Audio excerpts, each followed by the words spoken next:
All right, boils and ghouls, Merry Christmas Eve Eve. I felt like some Japanese. No, but I did a video on Juon the Grudge from 2002, directed by Takashi Shimizu, who is also the director of this film here, Juon the Curse from 2000. This is the first film in this Juon universe. Aside from two shorts, Katsumi, I'm pretty sure that's right if my memory's right from when I just did the video and watched that movie again 2 weeks ago or so. But you guys know I'm terrible with Japanese names, so as always, this movie stars, you guessed it, a bunch of Japanese people, and they all do a very good job.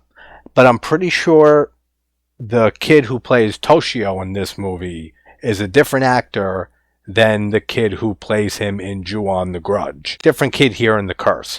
And this was like a straight-to-video, right, movie? Same with its sequel, The Curse 2, that came out the same year. And it's much lower budget. But the actress who plays Kayako is the same actress from Juon the Grudge and the films going forward until, I want to say, The Grudge 2 American version. But maybe she did more than that. I don't know. Again, this isn't my series. But a big shout out to Masahiro for watching, first of all, and commenting on my video on Juon the Grudge the other day, and saying that they, and if I assumed your gender, I don't care, welcome to the channel, that they find this film, Juon the Curse, superior to Juon the Grudge. And I started thinking about it, and I was browsing Tubi earlier and passed The Grudge, and that made me think of your comment. And I said, you know what? It's only an hour and 6 minutes, or an hour and 7 minutes, a short movie. I said, you know what? Let's throw on Juon the Curse from 2000 and see how it compares to Juon the Grudge, because I think that is an excellent movie. And for anybody that wants to check this movie out, it is uploaded to YouTube multiple times for free, so check it out there. But it starts with a quote that says, Juon, a curse born of a strong grudge held by someone who died, which we know this movie has the same backstory of Takeo, pretty sure, murdering his wife Kayako and their son Toshio and the cat. Can't forget about the cat. And their vengeful spirits haunting the house, and anybody who enters it or comes to live in it, or even anybody who just enters, I think, can walk right out, and just because they entered that house, like we see in Juon the Grudge, the sister, and she goes to her job. She's only in the house for a few minutes talking to her brother. Then she goes to her place of work, and you see Kayako, and then goes to her apartment and sucks her under the blankets in that awesome scene. So all you have to do is walk into this place and you're instantly cursed. Yeah, so I know pretty much little to nothing about this movie, except for a quick plot synopsis that I read and checking on who plays Toshio and Kayako and a few other things. But the intro here, when the title card comes up, and you can tell instantly how much lower the budget is. Instantly. But like most Asian horror films, Japan, Indonesia, Thailand, just how beautiful the countries look, that ups the production value, and it makes it look like a bigger production than it actually is. The cinematography still looks good, even though you can instantly tell that it's a very low-budget film. But then we have the title card that says simply Juon in Japanese characters, and then underneath, in the English, says Juon. No The Curse, nothing after that. So, when this movie first came out, was it just referred to as Juon? And then The Curse got added once they knew they were going to do a sequel to this, like later that year? Or is it known by just Juon in Japan and The Curse was added for other countries? If anyone knows the answer to that, let me know. Well, we see some quick shots of the neighborhood around the house. Then we see the iconic house as somebody walks by, and you hear a cat meow. Cute, very cool way to start it. And okay, so this movie is structured pretty much like The Grudge is, in little chapters, or vignettes as I called them in the video on The Grudge, because the first one opens up with Toshio. So Kobayashi is the guy who Kayako developed a crush on. I don't know if they had a full-on affair. I don't think they explicitly mention what happens, but she was into Kobayashi, and that's why her husband killed her and Toshio and the cat. Can't forget about the cat. And now he's the teacher of Toshio. So he goes to the house after having a conversation with his pregnant wife, Manami, saying, "Do you remember Kayako from back in school?" And she says, yeah, that she was a pretty creepy woman, wasn't she? So even back when she was alive, Kayako was pretty creepy. So he gets to the house and he sees Toshio sitting just like he does in The Grudge on the stair banister, but from the window, gripping the posts. Cool shot, and the camera work is really, really good in this, despite the much, much lower budget. Same with the sound design. That's one thing I can praise Shimizu for in every film that I've seen or am currently watching of his. The sound design and the use of silence to create tension. He's excellent at that. And so far in the opening segment here, same thing. Because he goes inside, he's talking with Toshio a bit, and I like how we see a little bit of a human side to Toshio's ghost here, because he says to him and shows him a drawing that Toshio drew in class and says all the other teachers thought it was great. And he has this little smile, and it reminds you that he's just a kid that was brutally killed by his psycho dad over this crush that his wife had for this teacher. But I like how it humanizes him a bit there. But then we get an excellent shot when he looks out the window and we see from the window in, past him, is Toshio with his mouth wide open with the cat shriek coming out of it. Then we get an exterior shot of the house while he's looking out that window. On the second floor, we see Kayako step into the window up there. It's really atmospheric, it's really creepy, it's really well shot, just like Juon the Grudge. And then we go into the next segment titled Yuki, after the character in this who is tutoring Kana, whose family now lives at the house.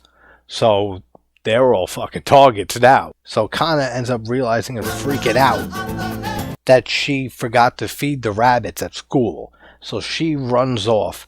Then Yuki starts hearing the death rattle, which sounds great, and makes the brilliant decision to go and put on headphones and put music on to drown it out. I don't know about you, but if I was hearing those creepy ass sounds inside a house, in a room, all by myself, the last thing I'm doing is putting headphones on in the event that something is going to happen to me. And that's exactly what happens to her. She dies. That's what happens. But great use of lighting, the music, and shadow leading up to her death. She's looking out the window and great little shots outside too of the, surrounding houses and stuff. And she's listening to the music, comes back in because the Walkman, which for some of you who were young, it was a portable CD player back in the day. It starts skipping. She comes inside, takes the headphones off, and then hears the death rattle from above. And nice little fake out, because she looks up slowly but doesn't see anything.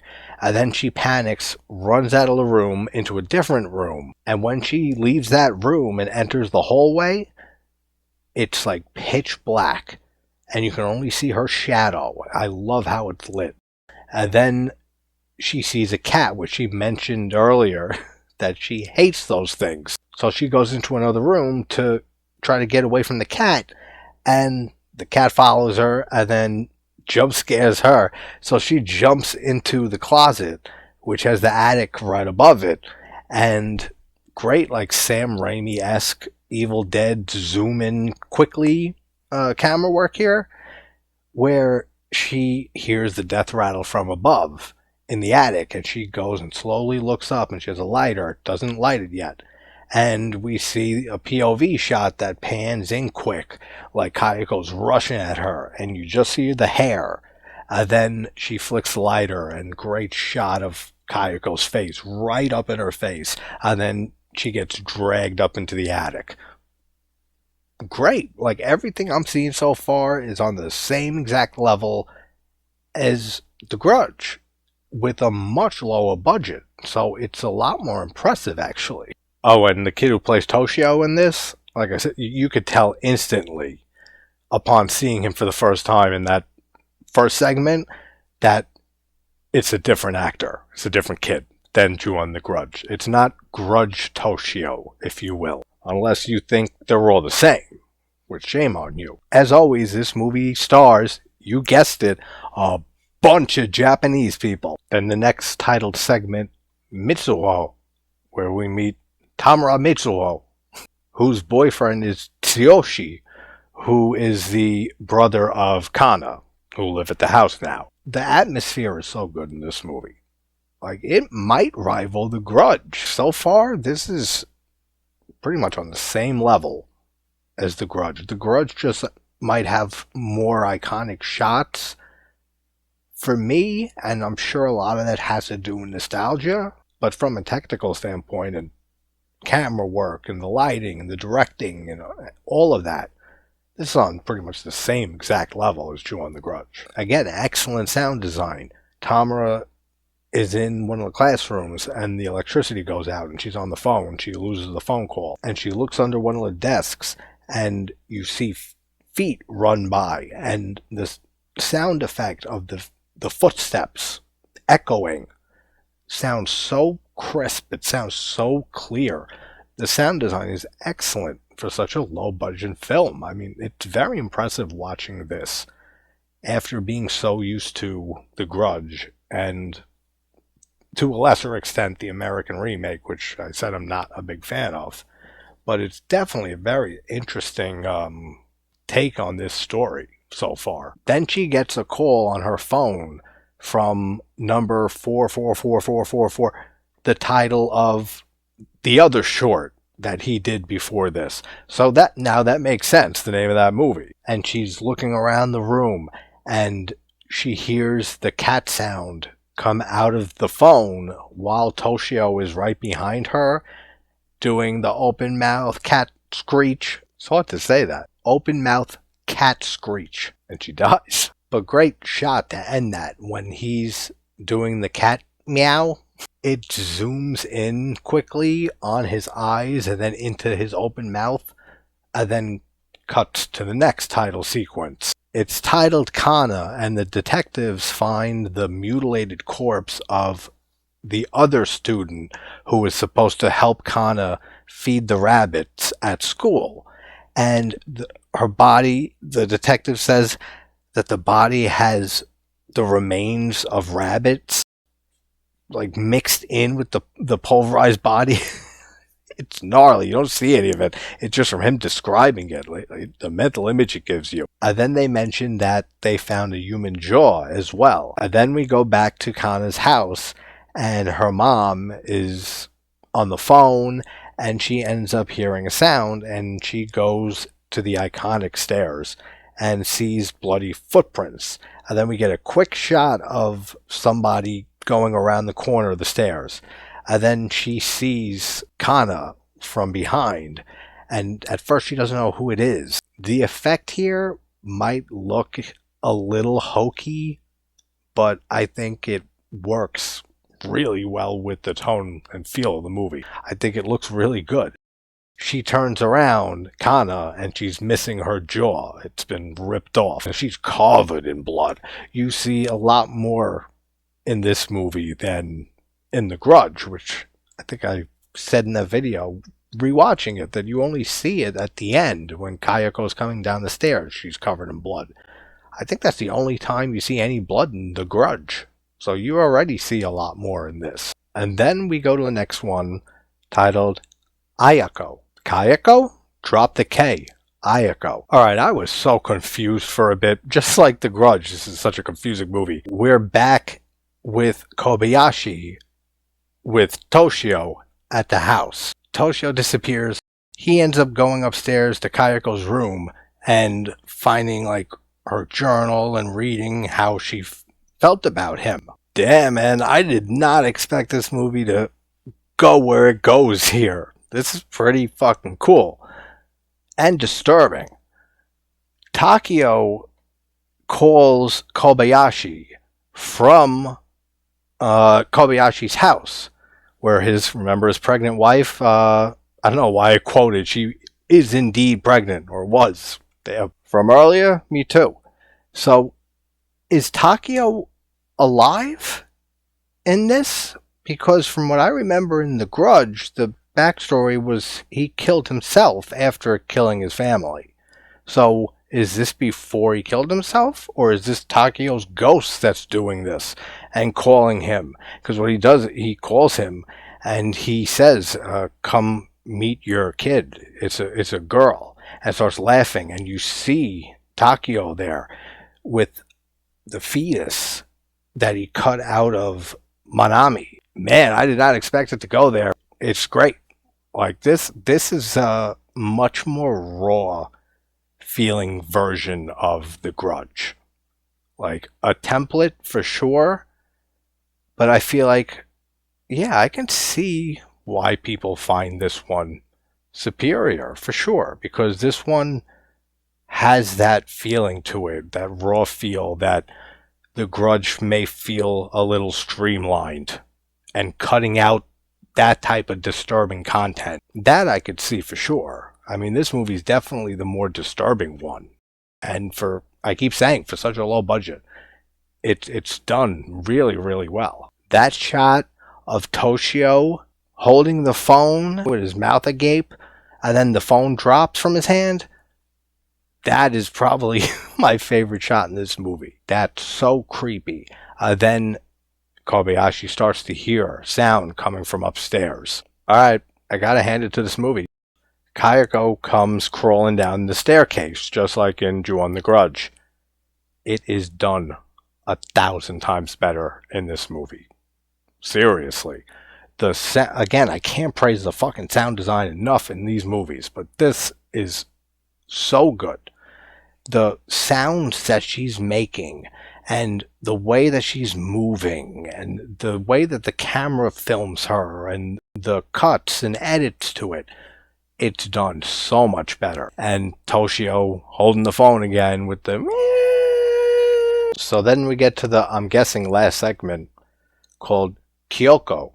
Not Kayako, Kyoko, which we meet Kyoko, who is the sister of this guy who works for a real estate company who's trying to sell the house now. And she has some, I don't know, psychic powers, or she's a medium, something spiritual like that.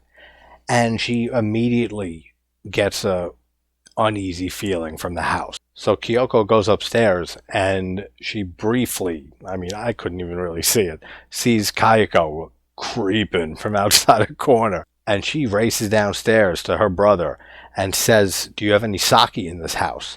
And she takes a huge gulp of it and she says to him, listen to everything I'm about to tell you. If somebody goes to buy this house, make sure they drink the sake. If they spit it out, or say that it tastes funny or tastes strange, this house is not for them. That's a cool little addition that isn't mentioned in The Grudge, and that's true. The sake was used as like an ancient way of warding off the spirits. So that's a cool idea with the sake coming into play. And then she races off. And then I love how he takes a huge gulp of the sake on the steps leading to the house right after she runs off. That's funny. Then a little bit of time passes and we see Kyoko walking past the house, and she sees the woman who lives there now with her husband, family, whoever she lives with, standing at the window and staring, and then she just looks over and makes eye contact with her. So I'm guessing she's possessed by Kayako, right? Then this woman freaks out, and the movie ends. Damn, and for what many might consider a low-budget template for Juon the Grudge, this movie is fucking great. I don't know if I would say it's better than The Grudge for me, but I've only seen this movie just now. So let's see how, on repeated viewings, which I'm sure I'll watch this again. This was a great watch. I like all the more disturbing stuff in this movie, and a lot more blood in this film. The atmosphere is, like I said, just fucking impeccable. That's on the same level as Juon the Grudge, for sure. And the acting's great, I think. The music and the score is very good, and the use of silence as well. And what I've praised the most about this movie and series, basically, so far, is the sound design. So that's Juon the Curse from 2000. Thanks again, Masahiro. If I said Mashiro at some point in this video, which for some reason that rings a bell, I probably might have. But a big shout out to Mashiro X, Masahiro X. Check out his channel, go subscribe to him. But thank you for leaving that comment and for sparking my interest to check this film out, because this was definitely worth it. So, alright guys, again, hope everyone has an excellent holiday season, and we have Stephen Cognetti, the writer, director, creator of the Hell House LLC series, coming on Friday at noon Eastern Standard Time. So until then, hope everyone's having a great morning, afternoon, or night. I'll talk to you soon. Take care, guys.